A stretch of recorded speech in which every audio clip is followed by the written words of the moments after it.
Good evening, good evening. Good evening, everyone. The subject in which I'm about to talk about is very, very, very heartbreaking. It actually took me a few days to be able to go live about this situation because of how heartbreaking it was.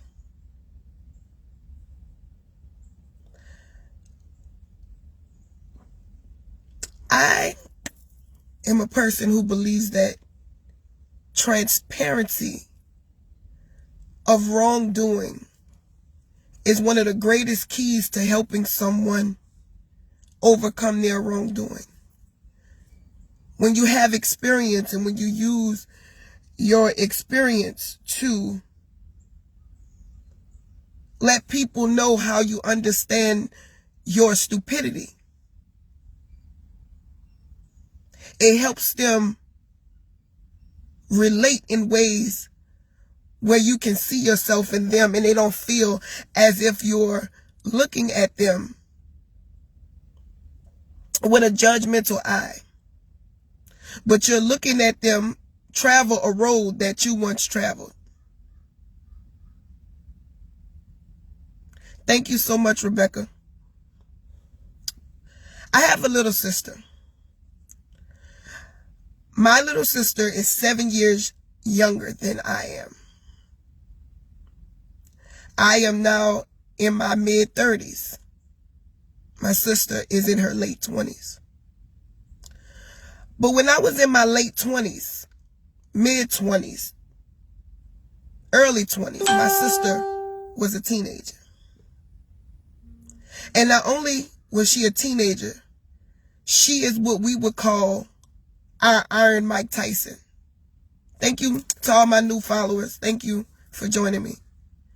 She's what we call of our bunch, our Iron Mike Tyson. Because my little sister is a fighter. And I'm not just talking about a fighter where you pulling hair. I'm talking about knock you out fighter. And I distinctly remember a day where I picked her and her friends up from a party. And when she jumped in the car, her and her friends and my little cousins, they said, yeah, these girls playing with me. These girls playing with us. And that's what they said.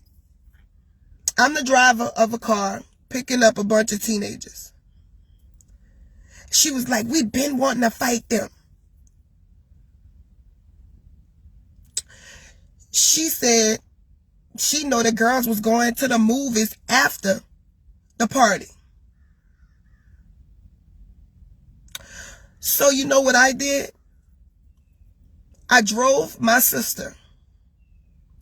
I drove my little cousins. I'm not ignoring everybody. I see y'all comments. Thank y'all for following me. I see Houston, San Antonio. I see a bunch of my new followers following in. Thank y'all so much. I appreciate y'all.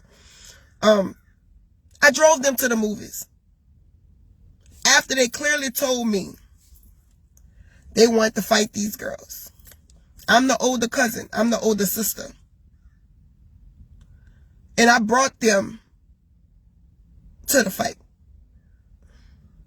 They jumped out the car on the girls. The girls went to fighting. Two of the girls pulled out mace. And they maced my sister. And my sister ran to the car, screaming. And I distinctly remember watching us all night trying to stop her face from burning.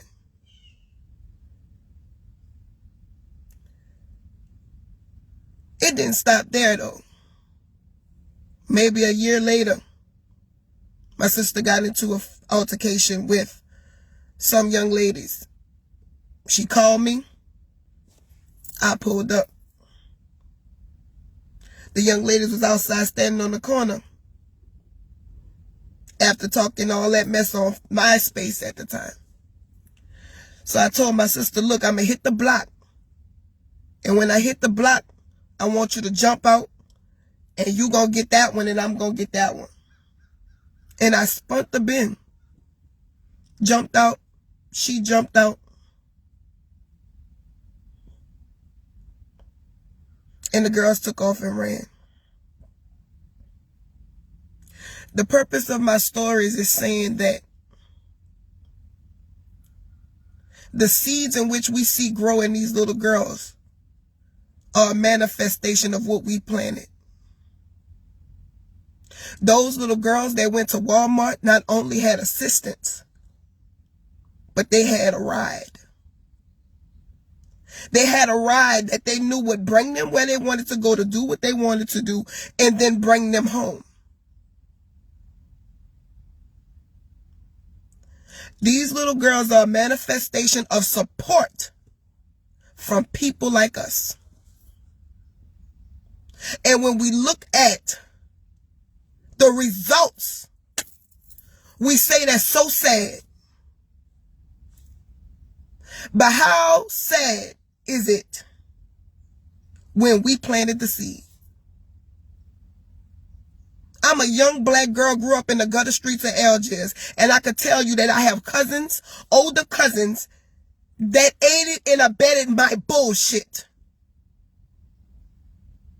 We have sisters and aunties and mamas who like the foolishness.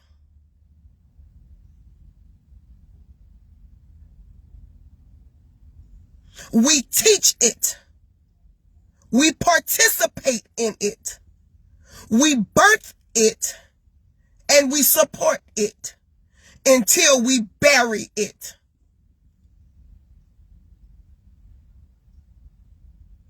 I had the ability to take 6 teenagers to a fight or to their home, and I, with my 7 years experience over them, brought them to a fist fight, resulting in my little sister getting maced. So who was irresponsible? A 12-year-old can't drive a car. A 13-year-old ain't driving a car. A 14-year-old is not driving a car. So for a 12, a 13, and a 14-year-old to get to Walmart, they were assisted by someone who had the ability to change their life, because these little girls' life is altered forever.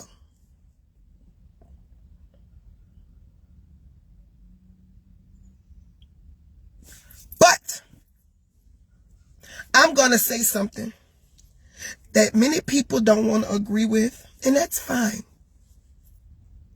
No, a lot of these little girls don't know the severity of the consequences, but these little girls know what they're doing. And we got to stop basing maturity on age and base maturity on actions. Because they are not apologetic about their actions. They are apologetic because of the consequences that's going to come for their actions. A lot of y'all little girls, a lot of our teenage girls are not running away. They are lying to us like we lied to our parents. They cut school like we cut school. A lot of them aren't being kidnapped. They running away with their little boyfriends. A lot of them use their social media platforms to be messy, to be vindictive, to be ugly, to lie about their age, to bait in men that could go to jail for even talking to them. And they look at you and lie to you as if you ain't never been where they been. Every parent is not absent. Every parent is not involved. But if you don't think that these children are using the ability of hiding things to get away with what they're getting away with, then you are naive to the world. You know that these children have a social media platform for their family and a social media platform for their friends? Do you know that children have 2 and 3 and 4 pages? One that their grandma could be their friend on? While you thinking, oh, you got the password to your child Facebook? Oh, while you think you got the password and you up on them? These children are 2 steps ahead of us with technology, with friends, and sometimes with other parents who allow your children to come by their house and do foolishness.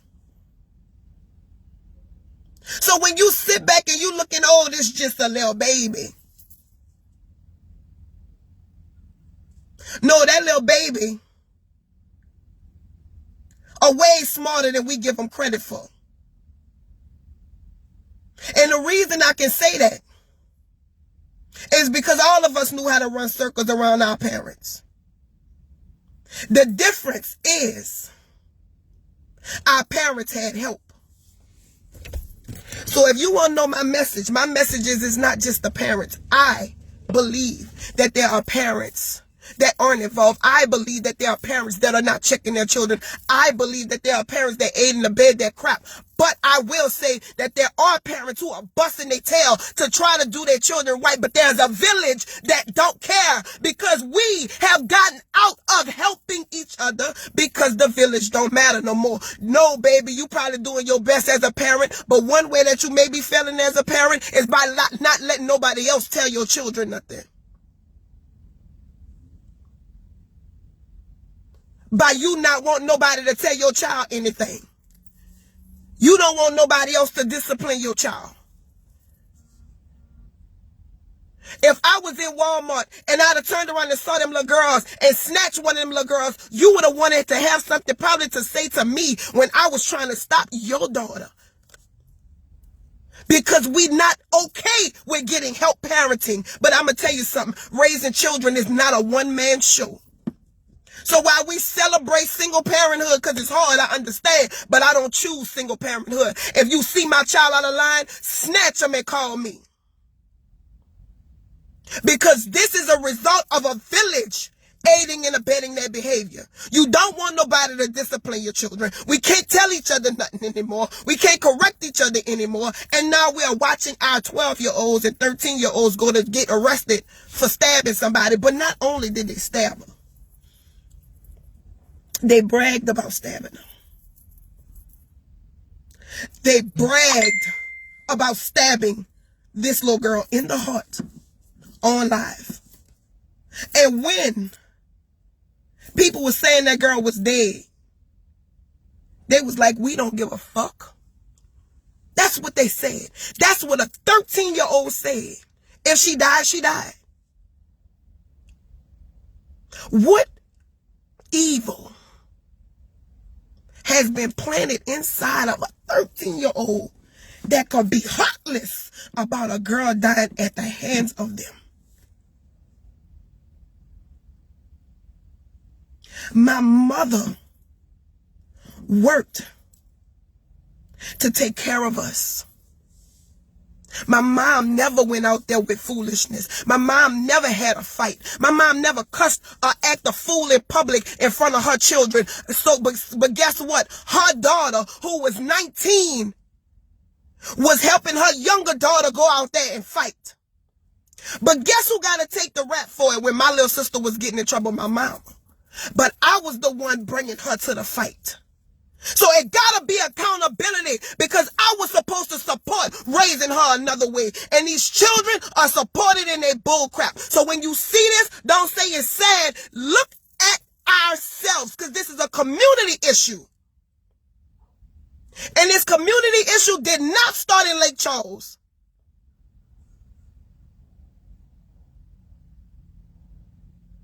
And it did not start with our generation. We are a manifestation of the generation before us. And we edited and abated it as it got worse. When we go to the schools, ready to check the teacher, When these children are at schools fighting their teacher and spitting on their teacher and disrespecting their teacher. And they could turn around and say, call my mama. The number one slogan that lets us know how we broke it was the minute a child could say, you not my mama. I have never said that in my life. Because if I would have ever told an adult who was correcting me, you wasn't my mama, I had to see my mama.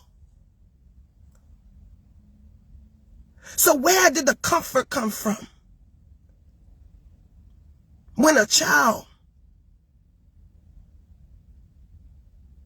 could turn around and look at an adult and say, you ain't my mama. That's a seed that was planted. And I can take accountability and say it took years for my sister to not be what she is. And I thank God that she wasn't stabbed or cut or whatever at a fist fight that I brought her to. But she knew who to call to aid her foolishness. Don't tell me these children don't know. These children know who to call, who to roll with. They want to go by certain friends because they know what they could get away with. But I think it's time for every adult to take a look back in the mirror and see the harvest of the seeds we planted. Because that was a manifestation of a harvest. I'm going to say this loud and clear. If I see anybody child out of line, I'm telling them something.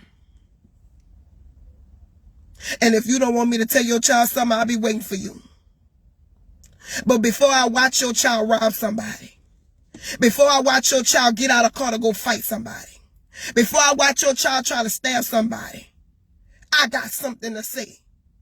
Because I don't want to read about your child on the news. Because I know that the only way to success is making sure you have eyes everywhere.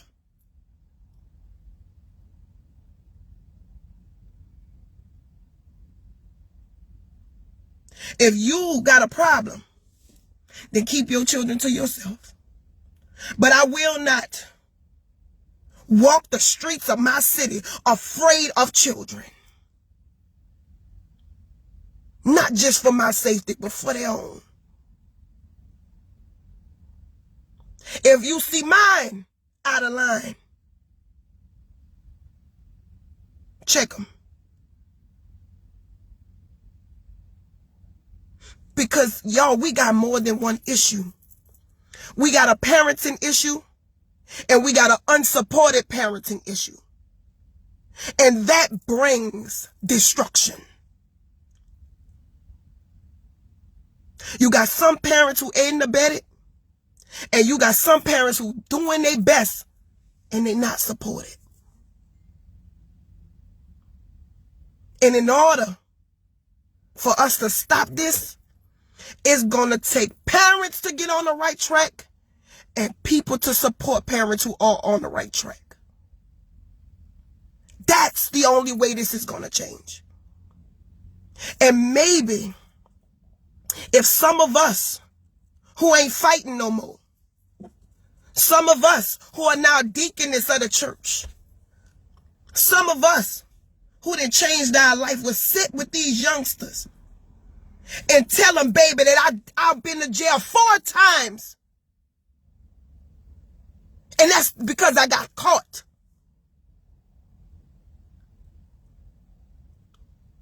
Arrested. Disturbing the peace. Disorderly conduct. Aggravated assault with a firearm. Baby, I'm not telling you what I don't know. I'm telling you something that God saved me from. And stop acting like we wasn't what they was. Stop acting like we wasn't disobedient.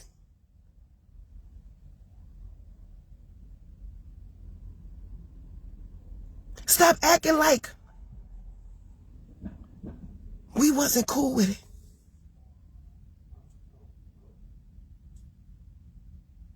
I'm sitting here to you as a changed woman who been locked up for fighting. Who got pulled off my job and had to bring receipts that I wasn't a convicted felon because I got pulled out of college because of things I did in my childhood. So when you think you 12 and 13 and you think it ain't going to be over, and then you turn around and you see those things come back up.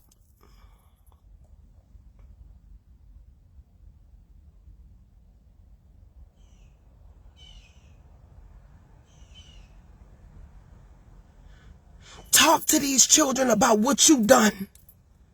Talk to these children about your stupidity. Talk to these children about the things God saved you from so you can save their life.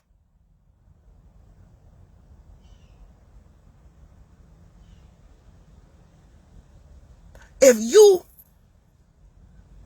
don't correct them, you gonna bury them. Or you gonna visit them. You gonna bury them or you gonna visit them. Because hear me with the utmost respect. Somebody brought that 15-year-old there too. Lean in on that. Somebody brought that 15-year-old to Walmart too. The only difference is she didn't leave out the same way she went in.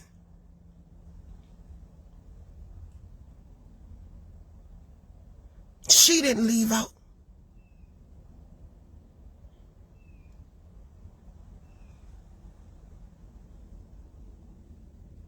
This is like the Verizon commercial. I don't know if y'all remember the Verizon commercial, and I'm going to get off after this, where the young man will walk around and he would have the phone and he would say, "Can you hear me now?" And you would move in a different direction when he said, "Well, can you hear me now?" We burying a 15-year-old. Can you hear me now? No? Okay. Just wait. We're going to bury more. Can you hear me now? I'm reading comments where people are saying people are afraid of their children. Let me tell you something. They will not be in my house if I'm afraid of them. They will be in somebody's boarding school, somebody's military school, somebody's institution that can help them when I have done all I can for my child. Because you can't be afraid to get them help when you can't help them.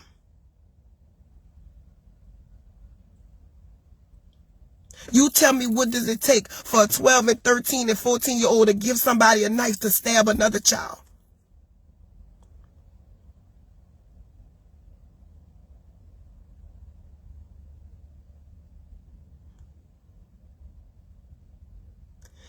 It is on us. It's on us. And I, for one, take this very serious because I was one of those.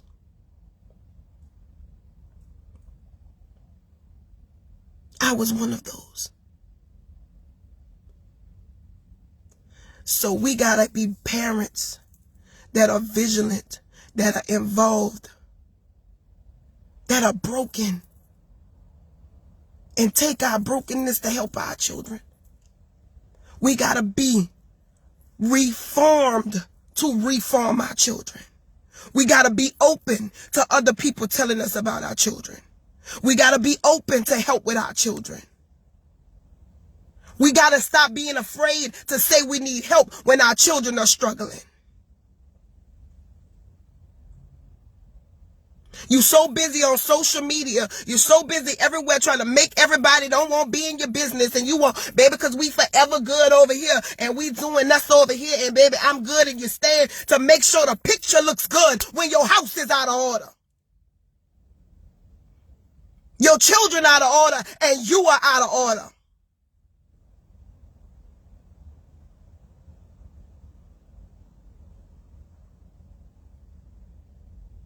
You gotta be reformed as a parent. Read you some parenting books. Take you some parenting seminars. And join parenting classes and parenting groups so you can learn new strategies on how to be a better parent.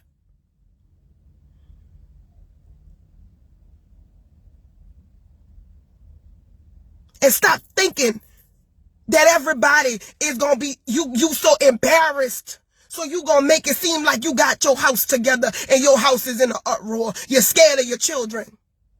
Or you ain't paying attention to them. Because a lot of these children are acting out on behalf of the absence of attention at home. Some of us got to get our face out the men's face and put our face in our children's face.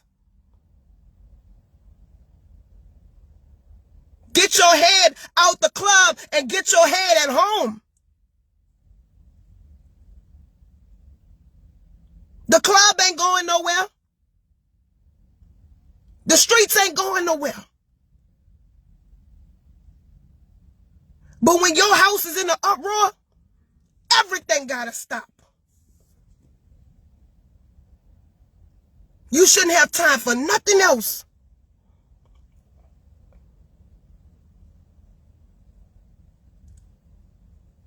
Reshape yourself as a parent.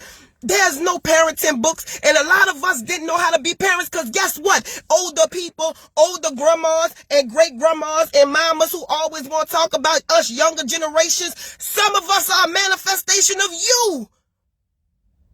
With your whoring and your lying and your talking about people and being messy. And now you got 30 and 40-year-old mothers who are nothing but a replica of you. But it's time to break the cycle.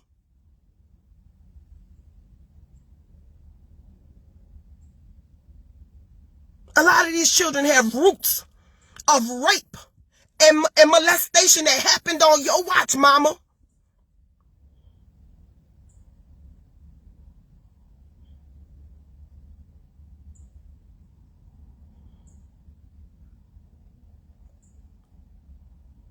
Reshape parenting. But on the other hand, let's commit to being a village again. Because all parents ain't this type of parent. You got a single mama somewhere who working 2 jobs. So neighbor, yes, I need you to kind of keep your eye on her house for her. Tell her if you see things going on at her house that ain't right. Call the police on her kids.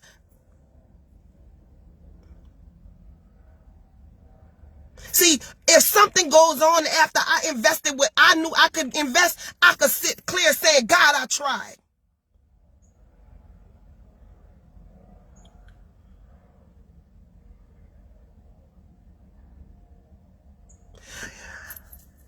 I do want to talk about the absent fathers, but I'm not going to talk about it today. I feel like that's a video that needs to go on by itself, and I will give it the attention by itself.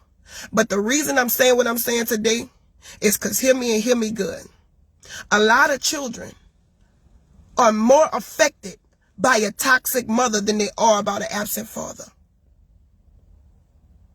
I need you to hear that again. A lot of children are affected by the toxic parent that they're with more than the absent person they don't see. The absentee has left a void. And a lot of times the parent that they live with every day fills that void with the ugliness and evilness and hatred instead of love, instead of support. So when your child already has an empty spot, what are you filling it with? What have you planted in that empty spot?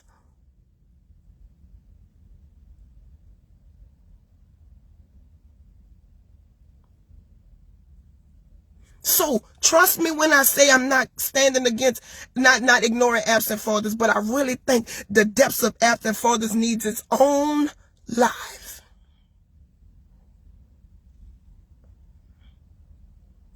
But we got to break the cycle, ladies. In the African American community, over 80% of the homes are raised by single mothers. So we got to step back and say, guess what? This the hand I'm dealt. I ain't got no man. He left, the daddy gone. So what is being birthed out of the house I'm raising? What is coming out of the womb that I have birthed? The guns and the drugs is in your house, mama. You gotta only take responsibility for you.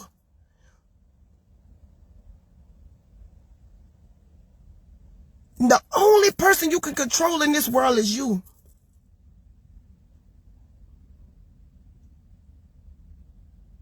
You can't make that daddy come back.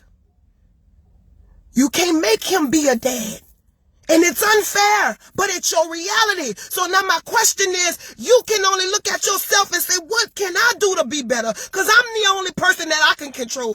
I can't control the daddy that keep calling lying. I can't make him be a dad, but I can make me be a better mom. I can make me be a better woman.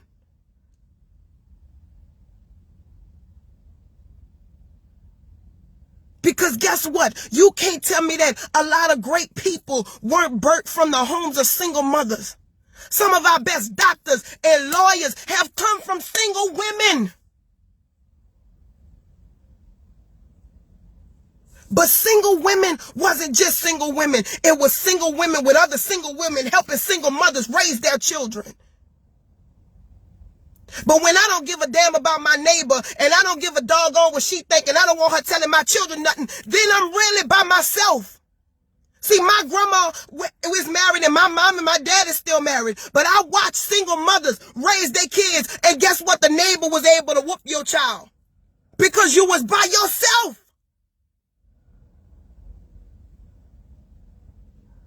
So your neighbor became a daddy.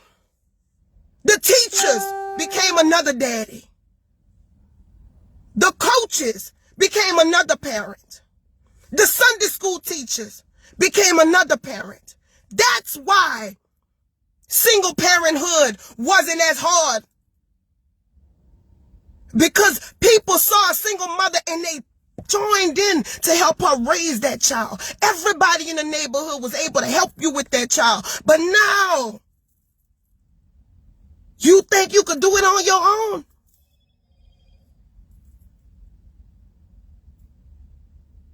It ain't gonna work.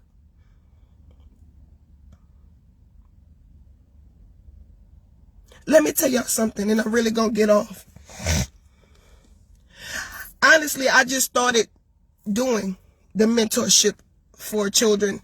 B Speaks. A lot of people, to my new followers, I've been around since 2013. But it takes time for people to recognize what you're doing in the community. But I don't do it for recognition. I do it for change. But my main goal was never kids.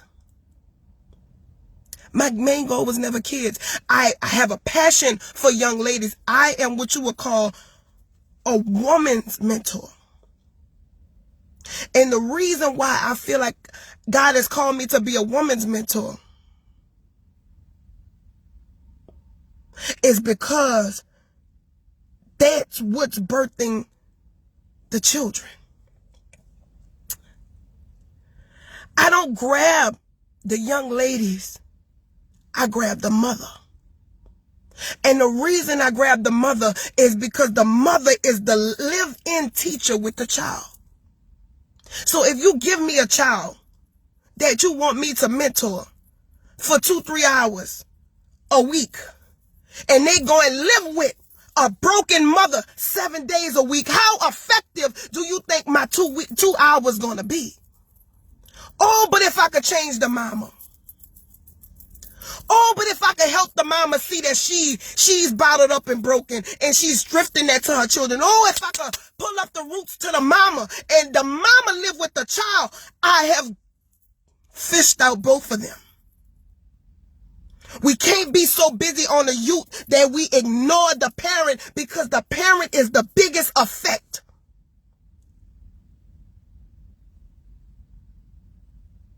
So if I get the mama, I can get the daughter.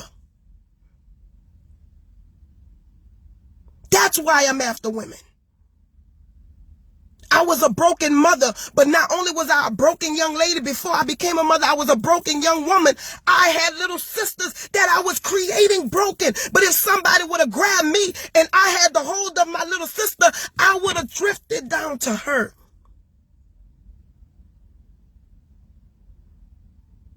It would have drifted. Because when you got somebody that already got the kids, the problem starts from the head down. The parents need help. Parents are broken. Parents need their mind transformed so they can be what the child needs. How effective am I if I sit up here and tell a child you can be great and their mama calling them a bitch 3 times a day? Tell me when I'm going to change. Oh, but if I could get the mama to see she's so much more. You have way more to offer. Your hurt didn't destroy you. And let you feel important. And let you know that somebody care about you as a woman, and you ain't got to be a grown woman out here by yourself, and you ain't got to pretend like you got it all together, but somebody care enough to say, sweetheart, I know you've been broken since you was little. I know you've been broken since your mama left and your daddy left, and the drugs that was pushed in your home, and the beatings and the abuse and the rape and the abortions. I look past that and see something greater in you. And if I could pull it out you gonna pull it out your child.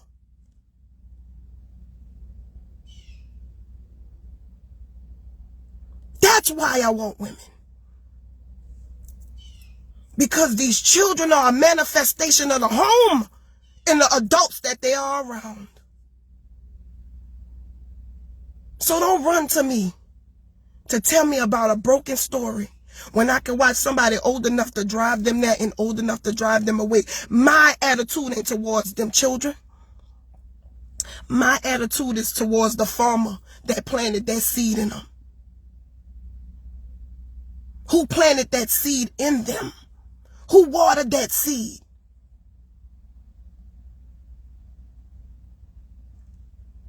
Who gave sunlight to that seed? That's who ears I want. That's who I want.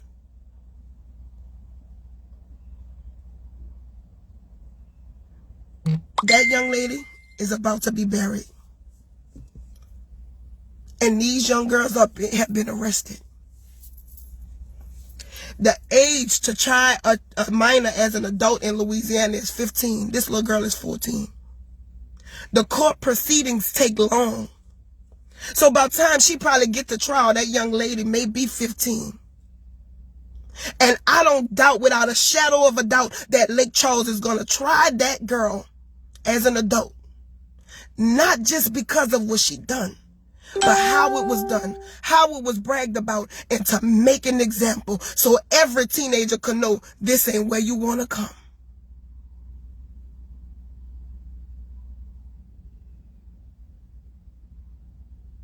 But I truly think